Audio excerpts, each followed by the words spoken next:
Assalamualaikum warahmatullahi wabarakatuh. Perkenalkan, nama saya Rizky Ayusyati. Di sini saya akan mempresentasikan tentang hasil observasi saya di Taman Baca, yaitu pengembangan layanan sarana dan prasarana Taman Baca Amin sebagai pusat sumber belajar. Kali ini kita akan membahas mengenai identitas, deskripsi fisik, deskripsi aktivitas, keunggulan, kelemahan, dan prosedur pengembangan. Untuk identitas, ada sejarah, visi misi, dan identitas. Nama Taman Baca Amin, jenis Taman Baca, kepemilikan Jatim Park Group, jam layanan pukul 2 hingga 9 malam. Untuk latar belakang pendidikan petugas, sastra Inggris, akuntansi, dan SMA. Selanjutnya, visi dan misi. Visi dan misi yaitu meningkatkan minat baca masyarakat Batu dan sekitarnya sebagai tempat yang nyaman untuk belajar. Sejarah. Asal mula nama Amin yaitu dari sesepuh Jatim Park Group bernama Amin. Untuk arsitekturnya dari The Pavilion, dan untuk gedungnya itu disusun dari beberapa kontainer.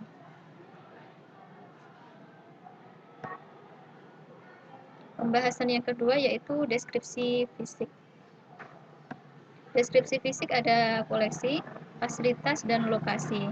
Untuk fasilitasnya cukup menarik dan lengkap, mulai dari anak-anak hingga dewasa. Ada lesehan, free wifi, musik, ruang anak-anak, fotokopi, toilet, dan kantin.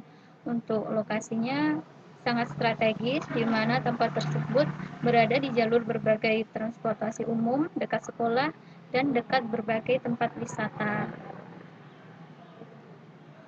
Untuk koleksinya, koleksi ini ada di berbagai kontainer, mulai kontainer biru, kuning, merah, hingga ruang baca anak.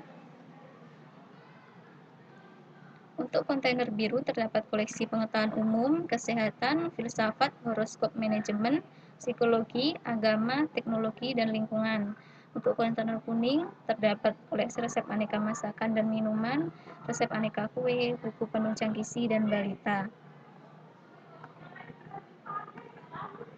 Untuk kontainer merah terdapat koleksi kamus, komputer, ensiklopedi, hingga kesusastraan.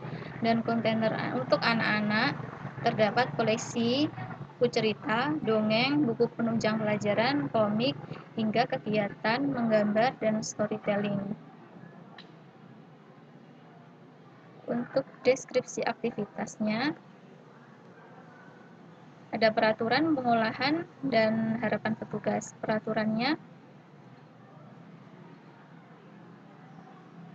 jam buka mulai pukul 2 hingga 9, anak-anak di bawah 10 tahun harus didampingi, buku tidak boleh dibawa pulang, dilarang membawa makanan dan minuman, tas dan jaket dititipkan di loker, dilarang membawa hewan peliharaan, dan CCTV 24 jam. Selanjutnya ada harapan petugas, yaitu meningkatnya minat baca masyarakat di Taman Baca ini. Dengan adanya Taman Baca, lebih banyak lagi lembaga yang terinspirasi untuk pendidikan gratis. Taman Baca Perpustakaan Amin diharapkan lebih banyak lagi pengunjungnya. Selanjutnya, pengolahan bahan pustaka. Pengolahan mulai dari finishing, labeling, penyampulan, stempel dari lembaga, dan klasifikasinya ini menggunakan 100 divisi utama. Selanjutnya kita bahas mengenai keunggulan. Keunggulannya yaitu banyak kegiatan di bidang sosial, ketersediaan fasilitas bagi relawan, letaknya strategis, jam layanan hingga malam hari, arsitektur unik dan menarik, free wifi,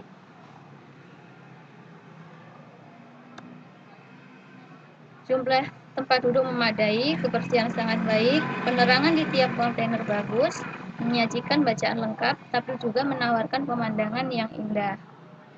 Untuk kelemahannya,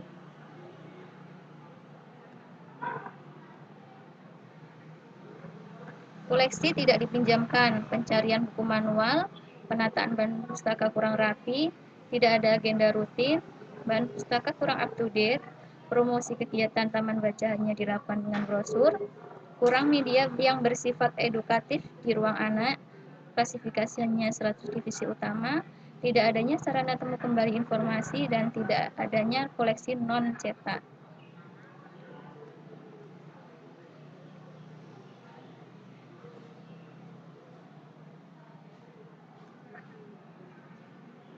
Yang terakhir kita bahas mengenai prosedur pengembangan. Prosedur pengembangan ada sarana dan program, implementasi, dan pengolahan. Sarana dan program. Sarana promosi seharusnya dapat berupa web yang berisi agenda kegiatan rutin. Sarana pengembangan pusat sumber belajar untuk anak-anak dengan menyediakan sarana yang bersifat edukatif. Sarana untuk membudayakan melek komputer di masyarakat sekitar. Untuk prasarananya, program Taman Baca Amin ini untuk anak-anak mengadakan storytelling, bimbingan belajar, membuat keterampilan dari implikasi bahan pustaka, pendidikan pemakai perpustakaan, dan mengadakan literasi informasi.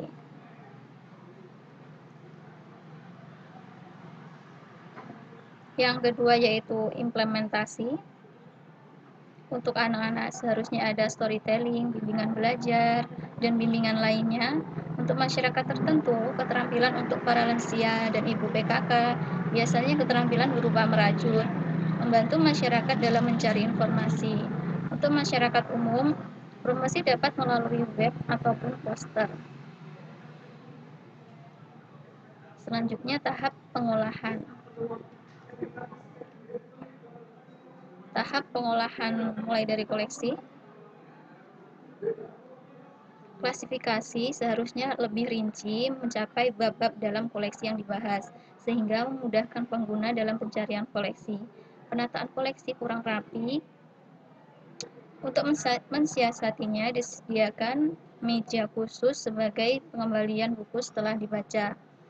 Kurang up to date dapat dilakukan melalui pengadaan sumbangan dari penerbit dan sponsor sehingga dapat diperoleh koleksi gratis. Untuk koleksi digital dapat memicu peningkatan pengunjung untuk datang lagi ke taman baca. Peminjaman koleksi seharusnya koleksi dapat dipinjamkan, tidak hanya baca di tempat. Untuk fasilitasnya cukup baik, terdapat ruang lesehan, free wifi, musik, kantin, toilet, dan stop kontak, dan sebagainya.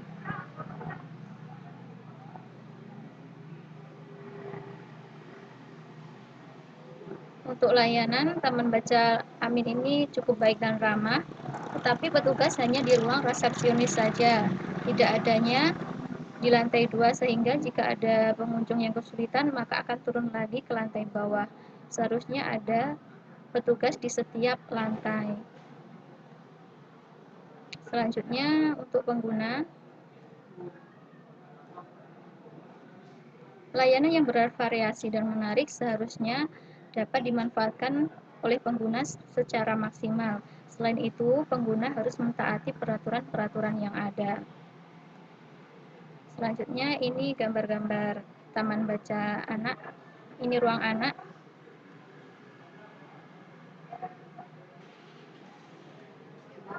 Ini ruang bacanya. Jadi di sini pengunjung dapat lesehan di pinggir-pinggir ini.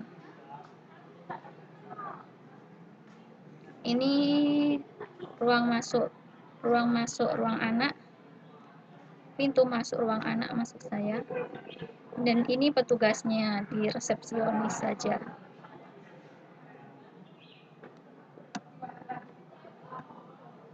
Ini koleksinya. Ini loker. Dan sekian presentasi dari saya, kurang lebihnya saya mohon maaf. Wassalamualaikum warahmatullahi wabarakatuh.